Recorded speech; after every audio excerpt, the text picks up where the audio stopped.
Aradhana Dhamma Desana dilanjutkan dengan Dhamma Desana oleh Yang Mulia Sri Panyawaro Mahatera.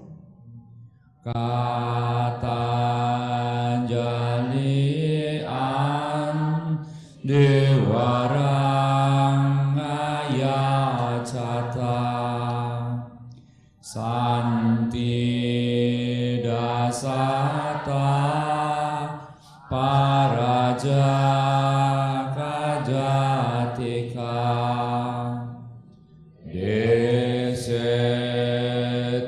damang anokam memang pajang.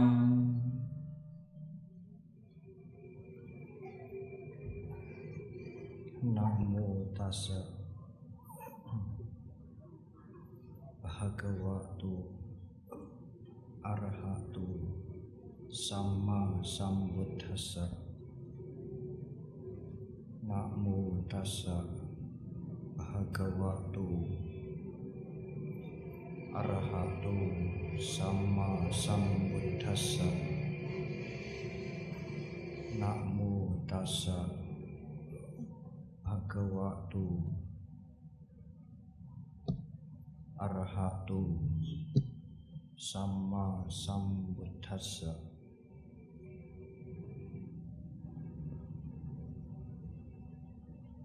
Maha karuniko natho sukhaya sabhaninang puretua parami sabha pato sambodhi muttamanti.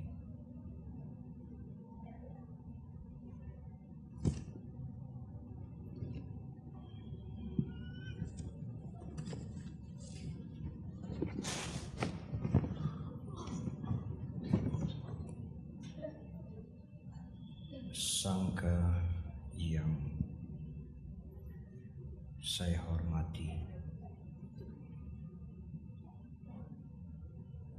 para pandita, para ibu, bapak,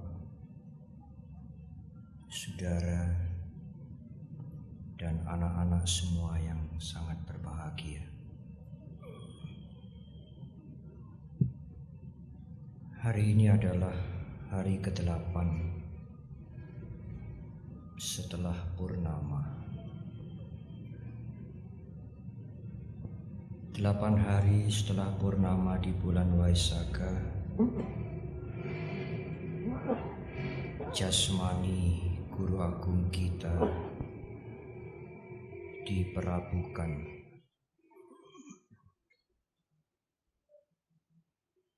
Namun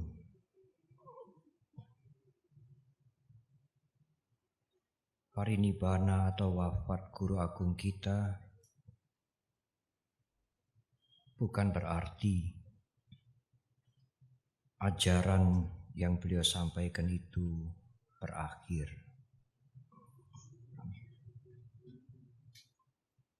Kini lebih dari 25 abad, 2500 tahun lebih setelah kemangkatan Guru Agung kita, dunia semakin membutuhkan ajaran Guru Agung kita itu.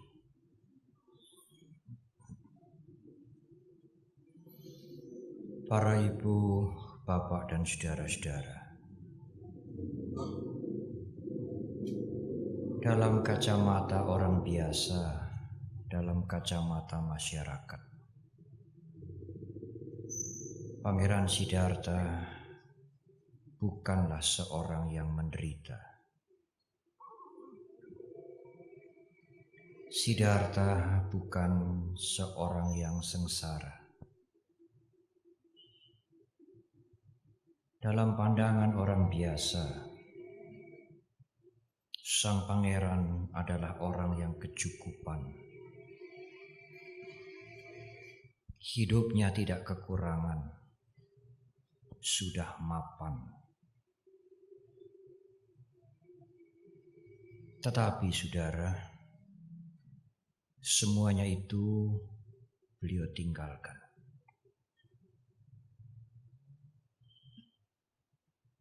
Apa yang menjadi sebabnya? Karena pada saat Pangeran Siddhartha melihat kehidupan di luar istana, beliau melihat penderitaan orang-orang lain. Dan beliau juga menyadari bahwa penderitaan itu sebetulnya lebih dalam dari yang sekedar kita lihat dengan mata ini. Apakah seseorang yang tidak kekurangan makan, tidak kekurangan pakaian, mempunyai kehidupan yang mapan, mempunyai materi yang berkelebihan, adalah orang yang tidak menderita?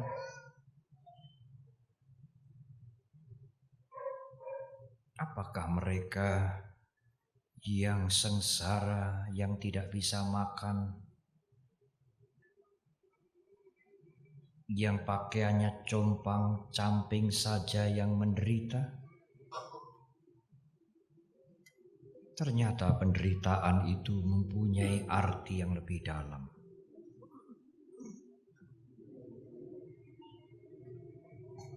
Apakah mereka yang berkelimpahan uang tidak menderita? Sudah tidak menderita? Ternyata semakin banyak materi yang dipunyai, justru sering orang semakin menderita.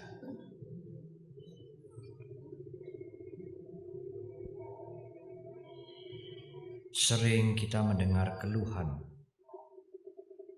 Waktu hidup kita sedang-sedang kita merasa tenteram.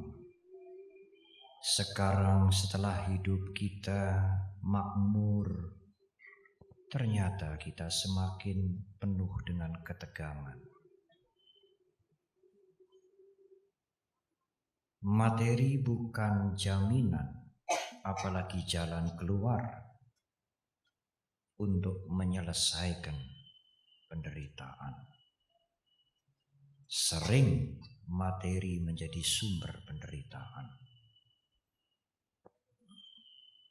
memancing keserakahan, membakar kebencian, menambah kemelekatan, kemudian bertambahlah penderitaan. Alasan-alasan itulah yang membuat Pangeran Siddhartha meninggalkan kemapanan, kemakmuran, kedudukan, kenyamanan menurut kacamata umum, kemudian menjadi pertapa yang sengsara dan miskin, lebih miskin dari orang biasa.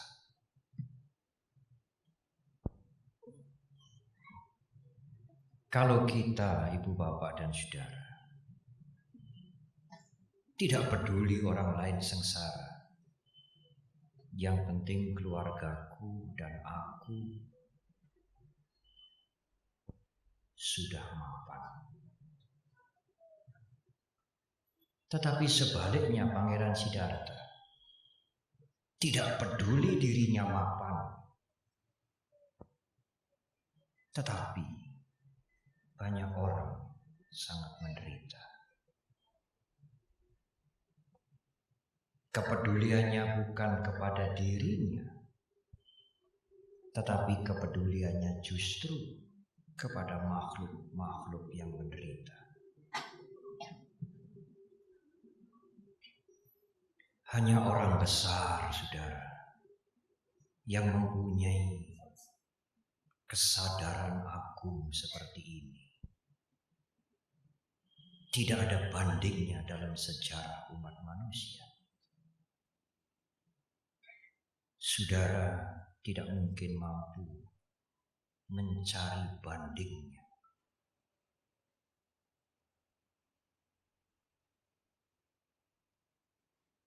para ibu, bapak, dan saudara. Siddhartha kemudian berjuang sebagai pertapa yang miskin. Apalagi tempat tinggal seperti istana. Sebagai pertapa, beliau tinggal di gua di bawah-bawah pohon bertahun-tahun. Hingga akhirnya mencapai pencerahan, kebudayaan yang tiada bandingnya.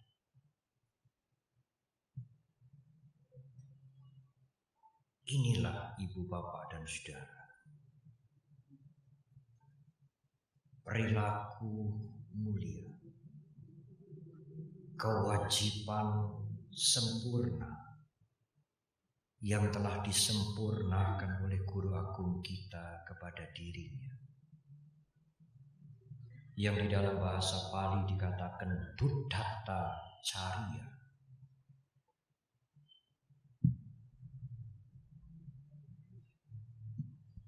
Ada 3 perilaku yang sangat mulia. Dalam bahasa yang sederhana, kewajiban moral yang disempurnakan oleh Guru Agung kita kepada dirinya. Buddhata Carya atau Attata Carya, kewajiban kepada dirinya sendiri sebagai seorang Buddha. Perilaku mulia atau tanggung jawab moral yang lain adalah Nyatata Carya, kewajiban kepada keluarganya. Dan kewajiban yang lainnya lagi adalah Lokata Carya, kewajiban kepada dunia, kepada masyarakat.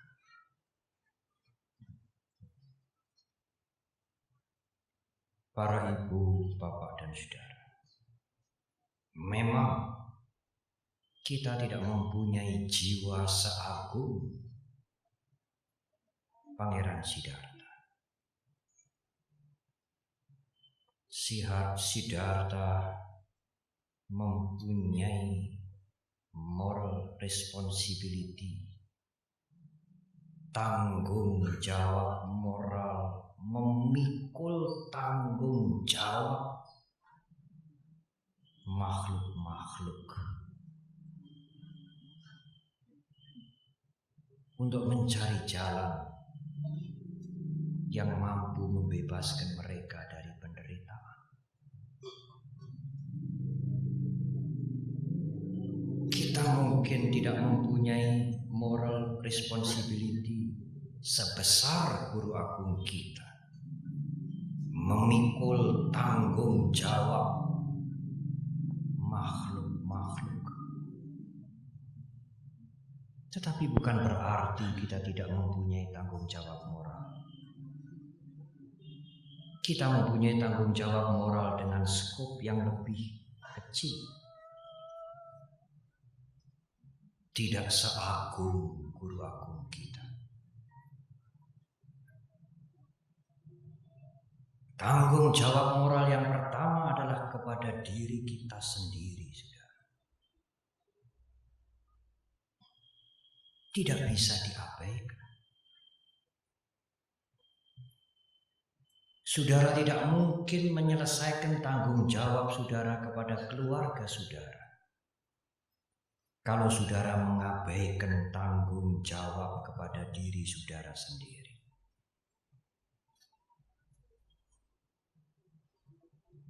Apa yang saudara bisa lakukan kepada keluarga saudara kalau saudara tidak berbenah untuk diri saudara sendiri?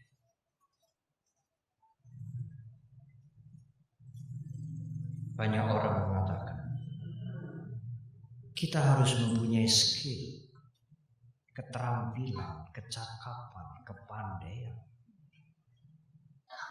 supaya kita bisa menunaikan kewajiban kita kepada keluarga kita.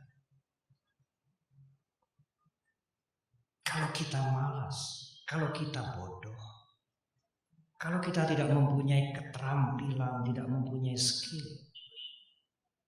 tidak mempunyai kecakapan, apa yang bisa kita lakukan untuk keluarga kita? Mungkin bahkan kita menjadi ganjelan. Oleh karena itu, banyak orang mengatakan, punyailah keterampilan, pengalaman keterampilan, latihan kecakapan, kepandaian, supaya Anda bermanfaat untuk keluarga Anda. Itulah kewajiban kita kepada diri kita. Uraian ini benar, saudara, tetapi tidak lengkap. Kewajiban kita kepada diri kita selain mempunyai keterampilan, selain mempunyai skill, selain mempunyai kecakapan, yang tidak kalah pentingnya kewajiban kepada diri kita sendiri adalah mengendalikan emosi. Mengendalikan diri kita dari perbuatan-perbuatan yang buruk.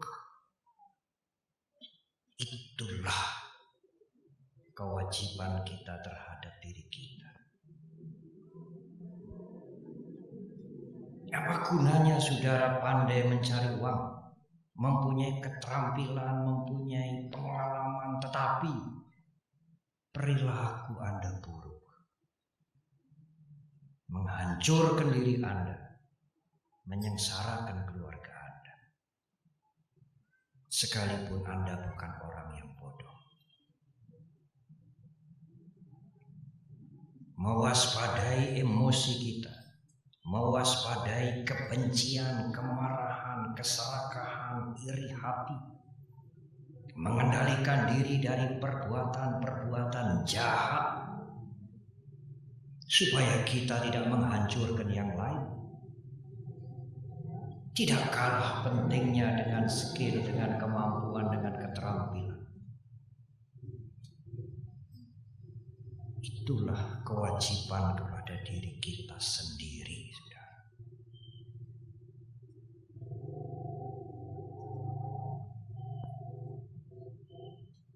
Kewajiban yang kedua adalah kepada keluarga. Kewajiban yang lain yang tidak kalah pentingnya, yang tidak boleh diabaikan, adalah kepada keluarga.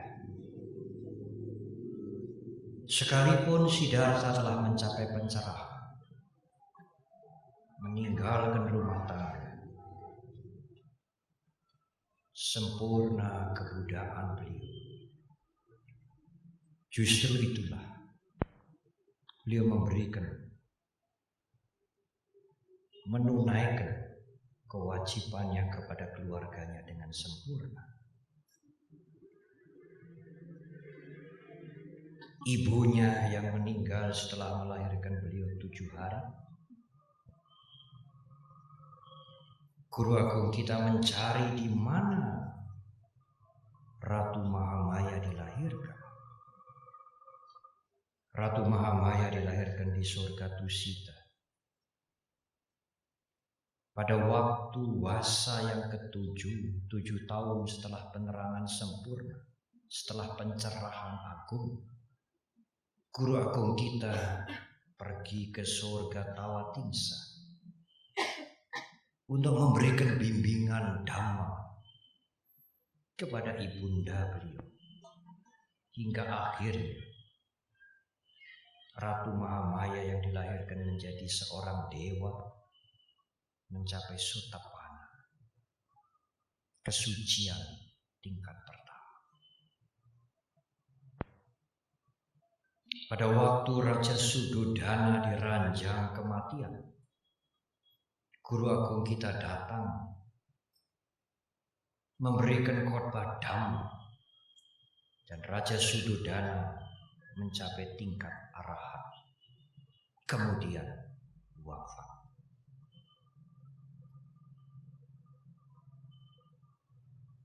ya saudara. Kemudian ibu angkatnya, Pajapati Gautami, Rahula, dan banyak kerabat-kerabat guru agung kita yang diterima ke dalam sangga, dan semuanya mencapai tingkat kesucian, bebas dari penderitaan secara total. Itulah kewajiban guru agung kita. Meskipun kata kewajiban tidak tepat, Attacarya, perilaku yang sangat mulia, yang sangat agung, yang ditunaikan kepada keluarga beliau. Sekalipun Siddhartha telah mencapai pencerahan, meninggalkan rumah tangga, menjadi Buddha yang sempurna.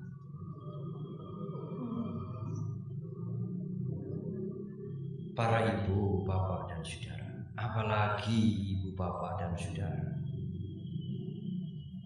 kewajiban kepada keluarga tidak boleh dihindarkan. Kewajiban kepada keluarga adalah keniscayaan.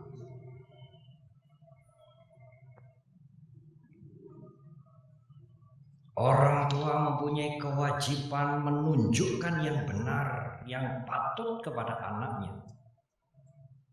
dan mencegah hal-hal yang tidak pantas, yang tidak patut kalau anaknya akan melakukan. Orang tua wajib memberikan pendidikan kepada anaknya, tidak membiarkan mereka. Kalau orang tua membiarkan anak-anaknya, dialah orang tua yang buruk.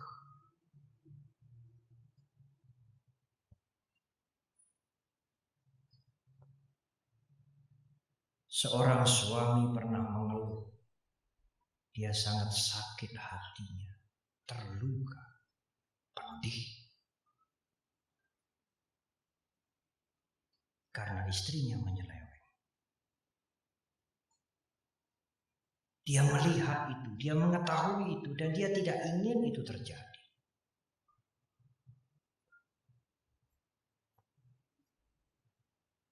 Benar, saudara. Tetapi kalau sang suami selingkuh, enak saja. Dia merasa sakit hatinya, dia tidak senang istrinya menyeleweng. Tetapi dia sendiri senang selingkuh. Dia mengatakan kalau suami istri tidak boleh nyeleweng. Tapi kalau suami selingkuh boleh. Karena banyak kerjanya. Apakah benar pandangan seperti itu, saudara? Kalau istrinya menyeleweng, dia sakit hati. Kalau sang suami selingkuh, apakah istrinya juga tidak sakit hati?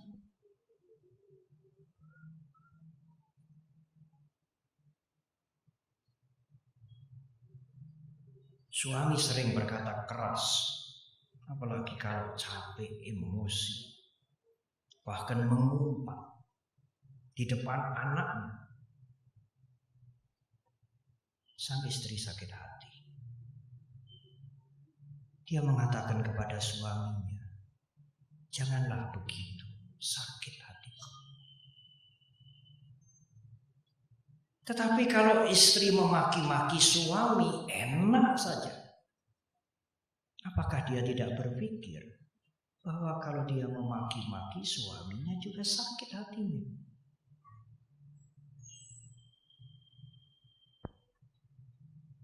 Kalau Anda bisa berpikir apa yang Anda tidak suka, janganlah melakukan itu kepada orang lain. Itulah the golden rule,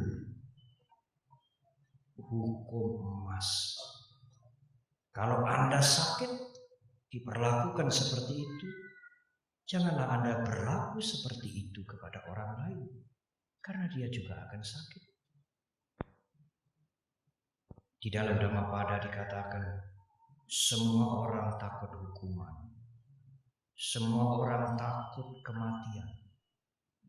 Semua orang takut siksaan. Semua orang tidak ingin menderita seperti kita. Karena itulah, jangan menyakiti orang lain.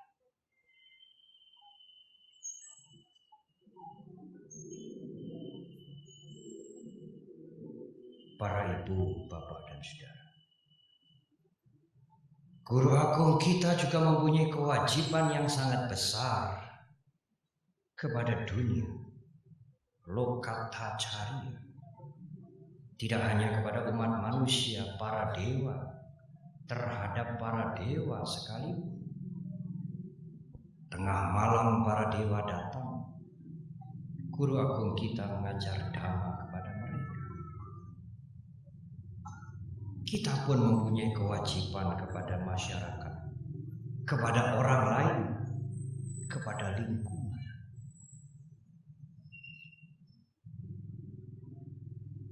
Kita tidak bisa hidup sendiri, saudara, tanpa orang lain. Keluarga kita tidak bisa hidup sendiri tanpa keluarga-keluarga yang lain. Itulah alasan yang kuat kita mempunyai tanggung jawab moral kepada orang lain, sekalipun bukan sanak keluarga kita.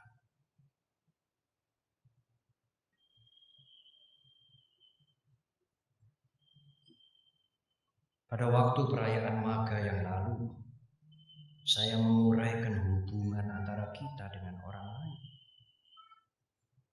Kalau seorang ibu bertanya kepada anaknya, "Nak, hari ini kita makan makanan enak, nak. Nasi putih yang pulen, yang berbau harum. Nak, dari mana nak datangnya nasi ini? Dari Magic Jar, Mi?" Iya, benar.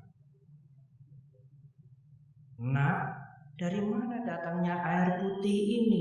Dari dispenser, Mi. Iya, benar. Sudahkah anak-anak kita beri pengertian? Nasi putih yang pulen, yang harum di depan kita, ditanam oleh para petani yang berendam di lumpur berhari-hari. Karena padi itu harus ditanam satu persatu dengan tangan, dijaga, kemudian dipetik, kemudian ditumbuk, kemudian ditanak, barulah nasi itu datang ke depan kita. Dan yang melakukan itu orang-orang yang tidak kita kenal, bukan sanak keluarga kita, bukan anggota keluarga kita. Sudahkah anak-anak diajar seperti itu? Bukan hanya anak-anak yang perlu mengetahui, ibu, bapak, dan saudara juga tidak pernah ingat bahwa sesendok nasi yang pulen itu melibatkan banyak orang.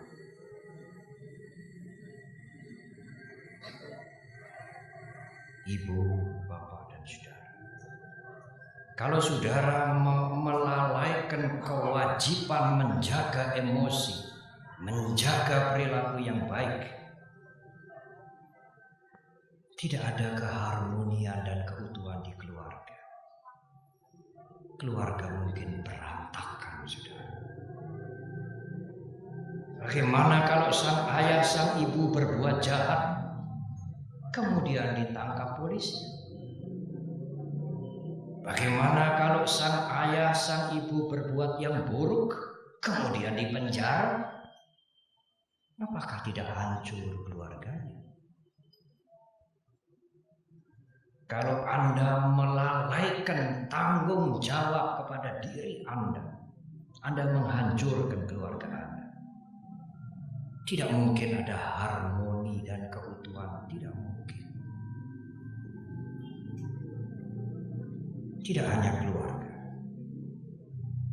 Kalau orang berbuat buruk, perbuatan yang buruk itu meminta korban. Keburukan tidak hanya menghancurkan diri, ada sasaran yang dihancurkan. Orang lain, masyarakat, lingkungan.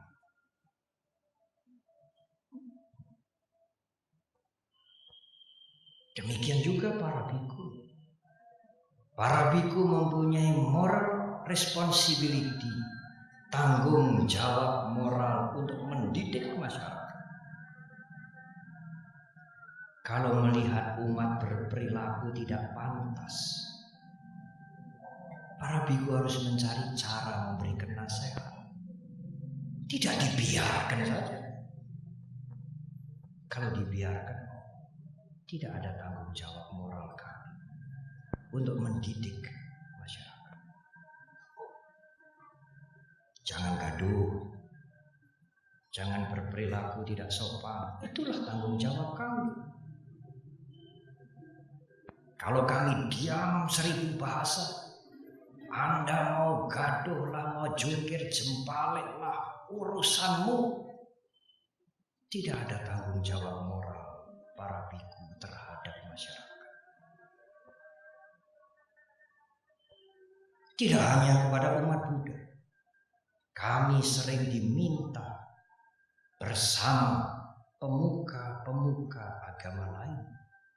Ayolah biku, kita ikut memikirkan bagaimana memperbaiki masyarakat ini.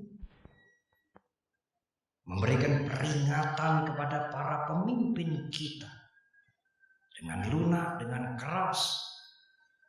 Dan para biku menjawab, baiklah, kami akan ikut memperbaiki bangsa ini.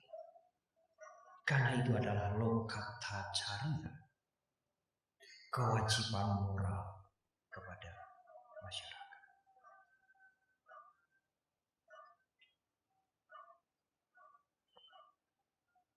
Ibu, bapak, dan saudara, tidak hanya kepada orang lain, tetapi kepada lingkungan.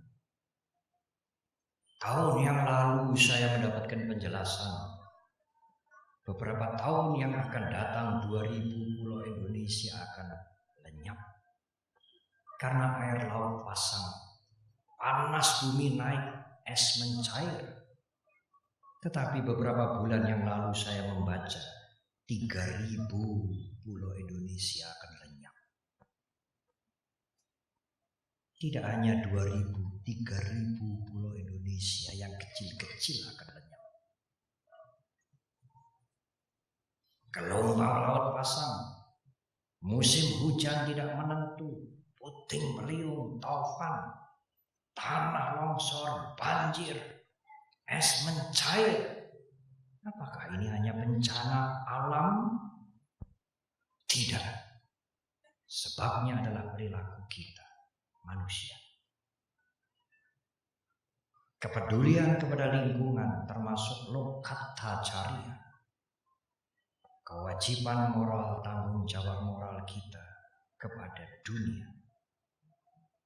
Apa yang bisa kita lakukan, Bante? Sekali lagi, saudara, tidak sukar, hemat air. 300.000 manusia setiap tahun mati karena tidak mendapatkan air bersih. Karena itu kalau saudara minum air ini habis, atau tidak minum sama sekali, jangan minum sedikit kemudian dibuang. 300.000 orang mati setiap tahun. Kita yang mempunyai air bersih, kita buang begitu saja. Hemat listrik, hemat AC, matikan televisi. Apakah pekerjaan ini sukar, saudara? Tidak.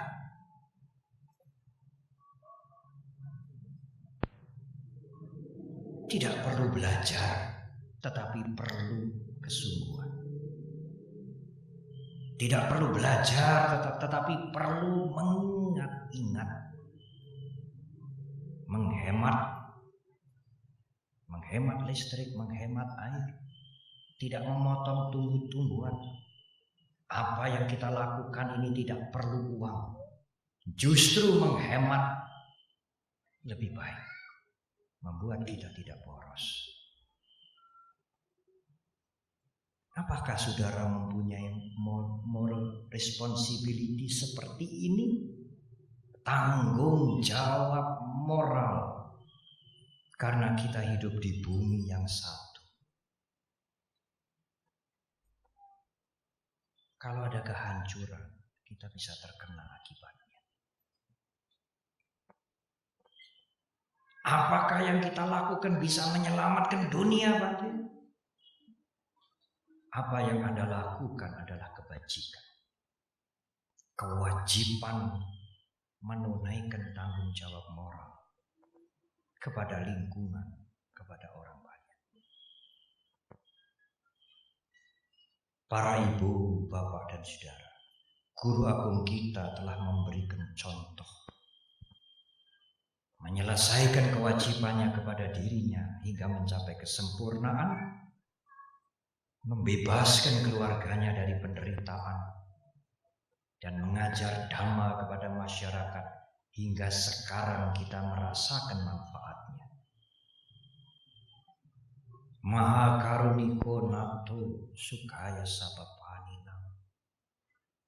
Guru agung kita dikatakan pelindung yang penuh dengan kasih sayang.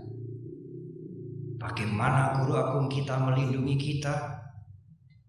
Mengajar dhamma dan mendorong kita untuk melatih diri. Kalau kita melatih diri kita sesuai dengan dhamma, maka kita akan selamat, akan bebas dari penderitaan. Maha karuniko nato sukaya sabapanina. Puretwa paramisaba pato sambodi mutamanti. Tidak hanya 6 tahun guru agung kita sengsara dalam kehidupan yang tidak terhitung, guru agung kita menyempurnakan paramita. Paramita itulah yang mendorong, yang memberikan kekuatan guru agung kita mencapai kebudayaan yang sempurna, mampu menemukan dhamma dan mengajarkan dhamma kepada kita hingga bertahan dhamma itu sampai pada hari ini. Maha karuniko nato sukaya sabapanina. Puretwa paramisabha pato sambodi mutamanti. Para ibu, bapak, dan saudara, guru agung kita telah mangkat lebih dari 25 abad yang lalu. Tetapi dhamma winaya masih utuh. Ibu, bapak, dan saudara masih bisa menjumpai sangga yang menyimpan dhamma dan mewariskan dhamma dari generasi ke generasi. Dhamma dan winaya itulah pengganti guru agung kita. Secara fisik beliau telah mangkat, tetapi dhamma dan winaya masih berada di tengah-tengah kita, seolah-olah guru agung kita, Maha karuniko nato, pelindung yang penuh dengan kasih sayang itu, masih berada bersama kita, karena dhamma, karena winaya masih lengkap di tengah-tengah kita. Selamat menunaikan tanggung jawab moral kita. Selamat merayakan Waisak. Semoga semua